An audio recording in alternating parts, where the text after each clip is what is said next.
Yan ang naibang kwento ng pag-ibig na hatid ng Alakdana. Kasama ang new best ever Sunsilk, Ariel Taba, now in new packs, EQ Baby Diapers, at Sun Cellular.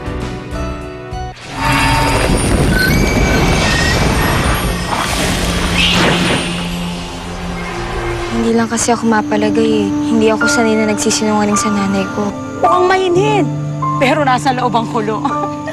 Sinabi ko na yun sa kanya eh, pero ayaw niya makinig. Pero masaya ka naman sa akin, di ba? Hindi ba yun pwede maging dahilan para paglaban mo ako?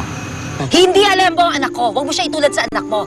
Sana hanggang sa pagiging mag-boss na lang yung relasyon natin. Makakahanap ka rin ng babae para sa'yo. Pero nagkamali ako, Adana.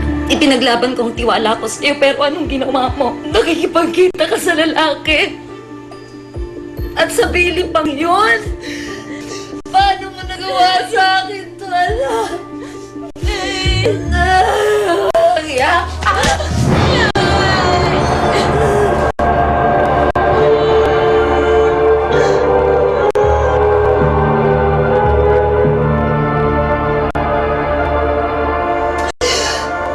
Diyos ko, Adana. Saan ako nagkulang ng pangaral sa'yo?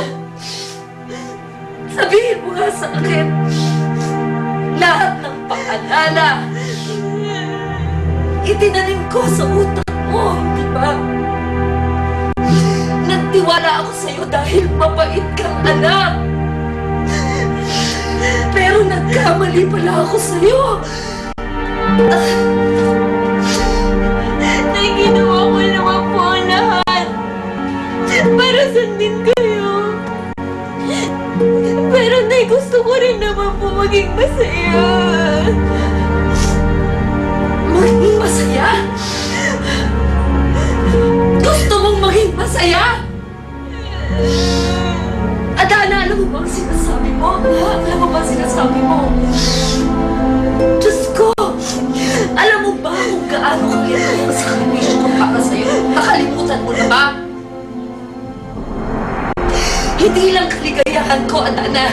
Pati buong buhay ko kinalimutan ko para sa'yo. Ginawa ko ang lahat. Ginawa ko lahat para protektahan ka, para iiwas ka sa mulo, anak. Pero anong ginawa mo? Sinungay mo ko dahil gusto mo maging masaya? At para sa lalaki? Para sa isang lalaki? Tama nga ang sinasabi nila, lembong ka! Malandi ka! Paano mo nagawa to? Alam mo, kung hindi mo rin lang ako susundin, anak, patawarin mo ko. Kung tatakasan mo din lang ako, halika rito. Landi ka! Nakikiusap ako sa'yo pero hindi ka nakinig sa akin. Ha? Gusto mo ng plasahan? Ito, ibibigay ko sa'yo. Ano? Ha? Sige na, isaktan niyo lang ako. Saktan niyo ako. Kung yun lang yung paraan, paano mapatawan niyo ako na isaktan niyo lang ako? Nay, buong buhay ko. Kayo lang yung sinunod ko. Nilayo ko yung sarili ko sa iba dahil yung kagustuhan nyo. Pero natuto ako magmahal. Alam ko na naramdaman nyo rin yun noon. Kaya dapat naiintindihan nyo rin ako ngayon. Nay, gusto ko lang maging masaya. Kahit minsan lang. Kahit ngayon lang. Ayan. Ilabas mo ang muntot mo! Ilabas mo ang sarili mo! Ilabas mo ang muntot mo! Ayoko!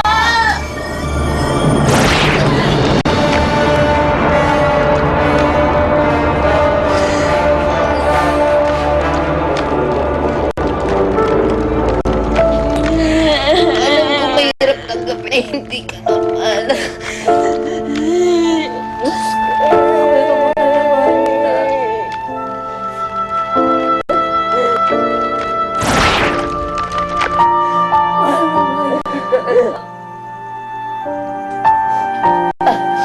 Masasaktan ka lang kapag nalaman nila ang totoo mong pagkatao. Pinaprotection lang kita dahil ayaw kitang masaktan, anak. Kaya nakikiusap ako sa'yo, tigilan mo na ang kaibangan mo sa lalaki yan. Tigilan mo na, Adana!